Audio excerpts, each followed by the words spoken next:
Good morning, folks. Welcome to another episode of Spilling Tea. I am your host, Tiffany Daniels, and yes, we're going through that horrible world this morning known as the JRC.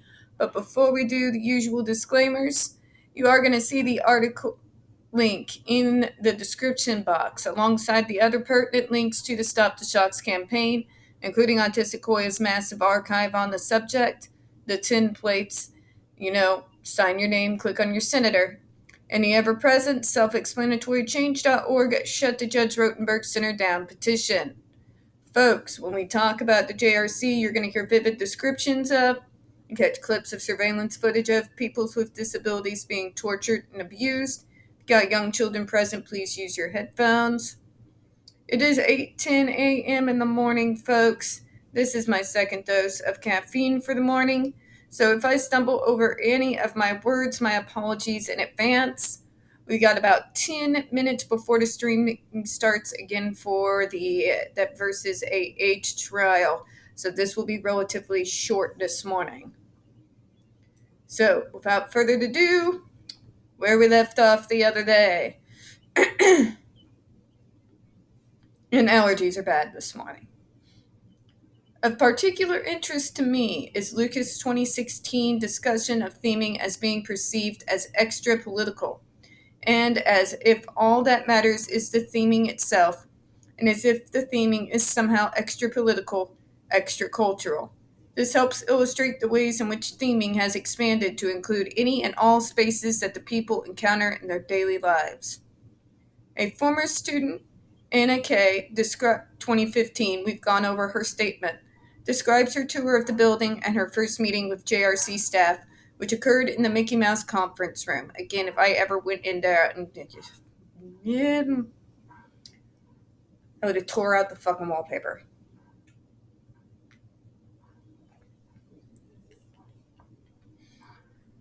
She showed us one classroom and the big reward store. We didn't get to see anything else. And then after she gave us a quick tour of JRC, she takes me and my mom back to the Mickey Mouse conference room and talks to me. She asked me what I think about coming there. The reason they called it that was because they had a lot of different Mickey Mouse toys there. They were all over. I think they decorate the rooms like that to make the rooms look attractive to parents. Again, not to the students, to the parents. And I'm sorry, but that much Mickey Mouse is fucking creepy. That's like Teddy Ruxpin level creepy.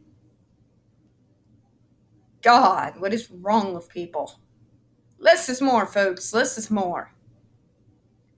Luke's 2016 point that theme spaces are often seen as extra-political can also be seen in the case of the JRC, which is frequently seen by parents and visitors as visually appealing, so it can be difficult to recognize or even imagine the extreme violence that occurs side by side with Mickey Mouse-themed conference rooms, indoor pits, and figures of Dorothy and Toto. My mom would fucking sense it a mile away, but we have very good detectors for bullshit. We would be like, and all of this tells me you're hiding something. You're trying too hard. You know what I mean? You're trying too hard. Something isn't right. Thank God I have the mom that I do. But boy, would she be as blunt through a window. She'd be like, I smell bullshit. What is the program actually like? Why are we talking more about the animatronics than the actual program? And I also wonder if part of it's not a distraction tactic, too. If you're so busy looking on the quote-unquote wonderful things, and they're passing papers for you to sign, are you able to pay attention to the papers you're signing when surrounded by all of that? Just a thought. The mother of Andre McCollins, for example, is described as being dazzled by the decor the first time she visited the JRC. This is why I don't understand normal people. What in the name of fucking God could have you walking into a place like that and making you think it was a fun place for children? It's supposed to be a fucking school, not a Disney theme park. A school should look like a school. Yes, have some decorative things around, but more pertinent things would be like any other school. Have pictures up on the walls of things that the students have drawn. Have achievements and grades posted on the walls and in the lunchrooms. Have a fun cartoonish picture every once in a while. Not to cover the whole goddamn building. Anybody who is dazzled by the decor, can I ask you why? I don't want to insult you in any way, but explain this to me. Explain this to me. Sometimes this is my curiosity in regards to how the fuck the neurotypical brain works. That you can look at that and be like, oh, that seems like a great thing. Mickey Mouse fucking everywhere, staring at you from every crevice of that goddamn office. Fucking animatronics. Like, aren't there parents out there that would have been like my mom and be like, okay, why the fuck does this not look like a school? All this is going to do is distract my daughter. She will not be able to focus on her work with all this shit surrounding her. So someone explain this to me, please. Please. Gunnerman 2012 writes that Cheryl McCollins felt that there was nothing institutional about this place. The carpet felt 5 inches thick. I thought that the place was beautiful, she recalls. I thought that the Peace people really took pride in what they did.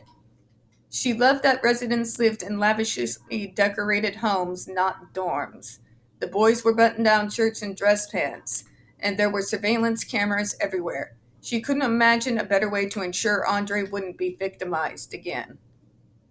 This again, folks, parents, for the love of God. I know some of you are neurotypical. It's rare, but some of you are. For the love of fuck, stop going on your emotions. These are your kids we are talking about. In any school they're in, dig. Dig. Ask questions. Ask questions. Don't let people dazzle you. If they are trying that hard to impress you, find out why. Because people trying that hard, even as horrible as that decor is, why are they trying so hard? What is it that they're hiding? Please stop thinking things at face value. Please. Moving on.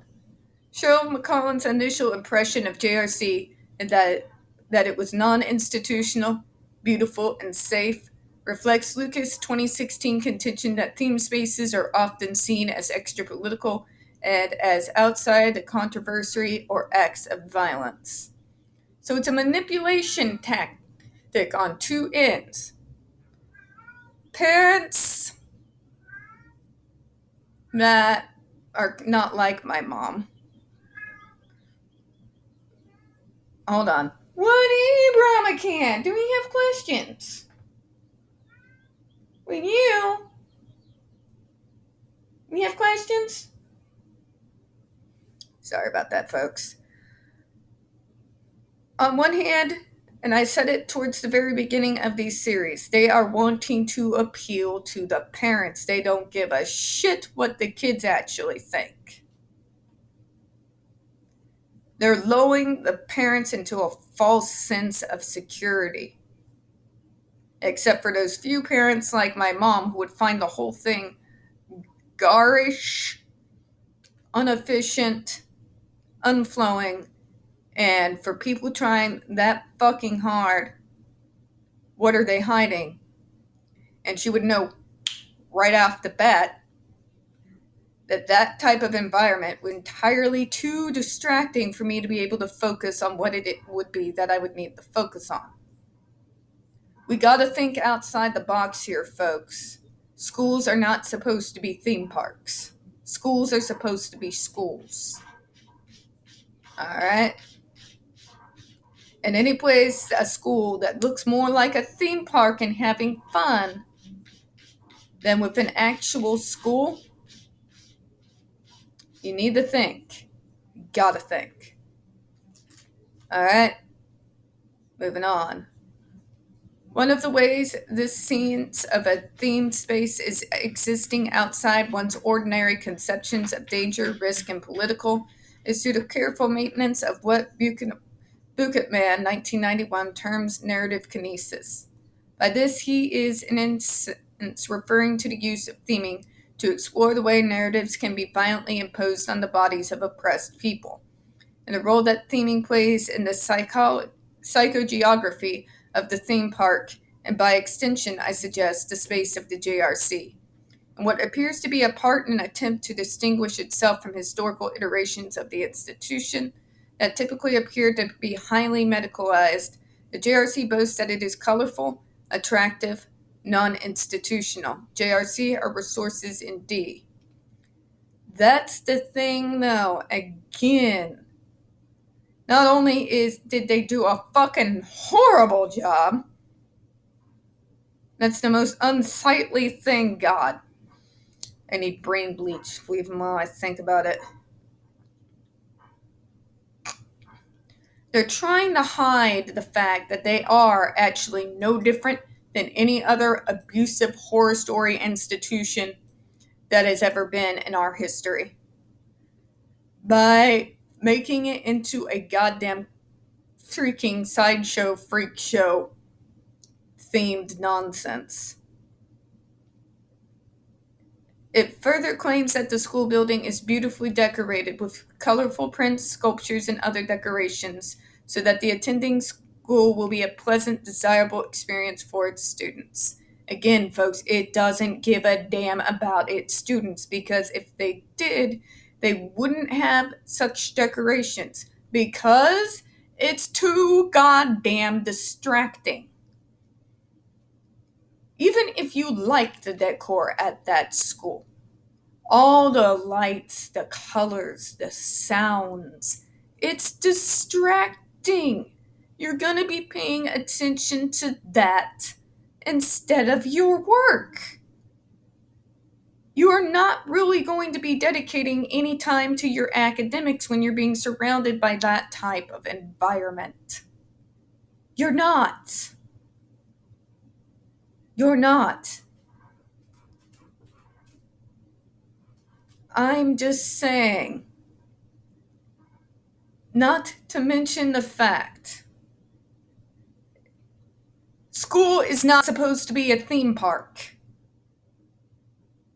School can be fun at times, but your main job there is to learn. And if you are too distracted by the themes around you, then you cannot concentrate enough to learn. And then what happens? Well, you get punished for that, don't you? And how do they punish them, folks? How do they punish them for being distracted from their work by an overstimulated environment that they created? Yeah. Just saying. Not to mention the fact, think about it. Again, they're not taking us into consideration. All those bright lights, all those different colors and sounds. And fucking Mickey Mouse eyeballs. It's too much. That is going to cause sensory overload. And trust me, folks, when you go into sensory overload, you're going to be like this far from having a meltdown. And you know what happens when they have meltdowns because of shit that they caused, don't you? Yeah. However lavishly decorated the JRC campus may be, and in spite of the obvious attempts of JRC staff to differentiate it from an institution, the fact promoters go to such frenetic lengths to convince the public of its non-institutional status is telling. Indeed it is, and what does it tell us, folks?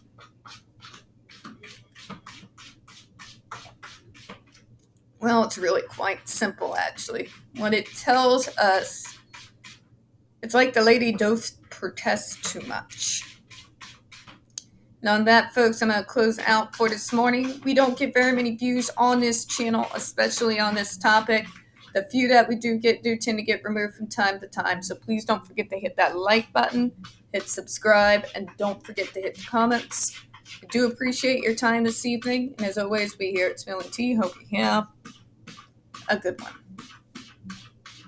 It's not evening, it's morning. Sorry, folks. I'm not awake.